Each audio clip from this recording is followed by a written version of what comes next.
আগামীকালকে যেন আমাদের মাননীয় প্রধানমন্ত্রী ভিডিও কলে কথা বলে এদেরকে সান্ত্বনা দেয় এবং উৎসাহ দেয়। ঠিক না বেঠিক? বাংলাদেশ থেকে 4 জন প্রতিযোগী আসছিল, 2 জন মেয়ে 2 জন ছেলে। আলহামদুলিল্লাহ 4 জনই বিশ্ব জয় করেছে। আল্লাহু আকবার। إنما فاز بالمركز الأول في الفرع الرابع محمد زكريا من جمهورية بنغلاديش الشعبية بمبلغ 150,000 ريال. আসসালামু আলাইকুম ওয়া রাহমাতুল্লাহি ওয়া বারাকাতুহু। মানে কোরআন প্রতিযোগিতার ইতিহাসের শ্রেষ্ঠ বিজয় হয়েছে বাইতুল্লাহ আজকে। আলহামদুলিল্লাহ, সবাই বলে আলহামদুলিল্লাহ। বাংলাদেশ থেকে 4 জন প্রতিযোগী আসছিল, 2 জন মেয়ে 2 জন ছেলে।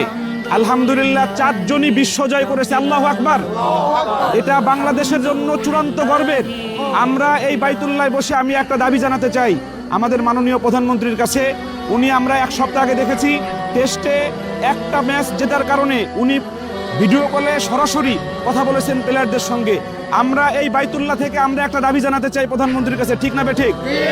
আমরা চাই যে আমাদের জাকারিয়াদের সাথে, আমাদের এই 4 জন প্রতিযোগীদের সাথে আগামীকালকে যেন আমাদের মাননীয় প্রধানমন্ত্রী ভিডিও কলে কথা বলে এদেরকে সান্ত্বনা দেয় এবং উৎসাহ দেয়। ঠিক না বেঠিক? আপনারা কে কে চান ইনশাআল্লাহ? আর প্রবাসী বাঙালি ভাইরা আপনারা সবাই খুশি না বেজার? আমাদের রাশেদ কাদেরী ভাই চট্টগ্রাম, উনি আমাদেরকে অনেক সহযোগিতা করেন। আমাদের বাঙালি দেখলে উনি পাগলের মতো সহযোগিতা করেন। এই প্রতিযোগিতার সময় আমরা রাশেদ ভাইয়ের কাছ থেকে একটা অনুভূতি নিয়ে আমরা শেষ করব। আসসালামু আলাইকুম ওয়া রাহমাতুল্লাহি ওয়া বারাকাতুহু। বিশ্বের দরবারে আমরা এমন একটি স্থান যেটা বিশ্বের সবচেয়ে উচ্চ স্থান, সেই স্থানে আমরা দাঁড়িয়ে বলতেছি। আমরা সমস্ত প্রবাসীরা আশা করি এটা ফুটবল খেলার ম্যাচ নয়, এটা অন্য হাডুডে খেলার ম্যাচ নয়, এটা আল্লাহর কোরআন, আল্লাহর পবিত্র কোরআনের প্রতিযোগী।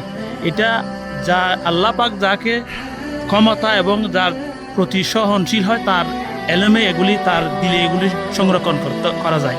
সেজন্য বলে আমরা সমস্ত প্রবাসীদের পক্ষ থেকে মাননীয় প্রধানমন্ত্রীর কাছে বলতে চাই, আপনি অতীতে যে সমস্ত খেলোয়াড় বা বিভিন্ন ধরনের লোককে যেভাবে আপনি সংবর্ধনা দিয়েছেন, ফুলের মানে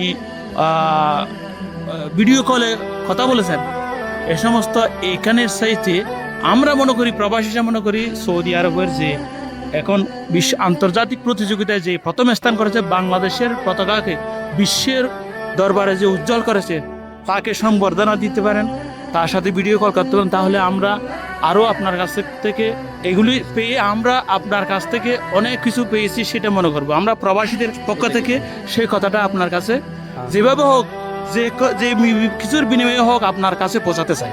আমিন আমিন আমিন ইনশাআল্লাহ। আমাদের প্রবাসী বাঙালি ভাইদের পক্ষ থেকে একজনে একটু দাবি জানাবেন আমাদের রাষ্ট্রীয়, আমাদের প্রধানমন্ত্রীর কাছে ইনশাআল্লাহ। আসসালামু আলাইকুম রহমতুল্লাহ।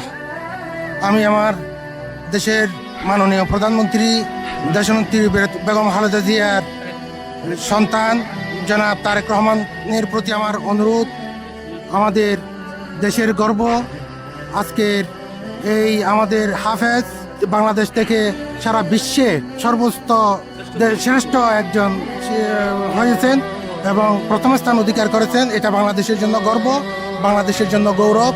আপনি এদেরকে উৎসাহিত করবেন এবং সহযোগিতা করবেন, এটাই আমরা আমাদের প্রবাসীর পক্ষ থেকে অনুরোধ জানাচ্ছি। আসসালামু আলাইকুম রহমতুল্লাহ।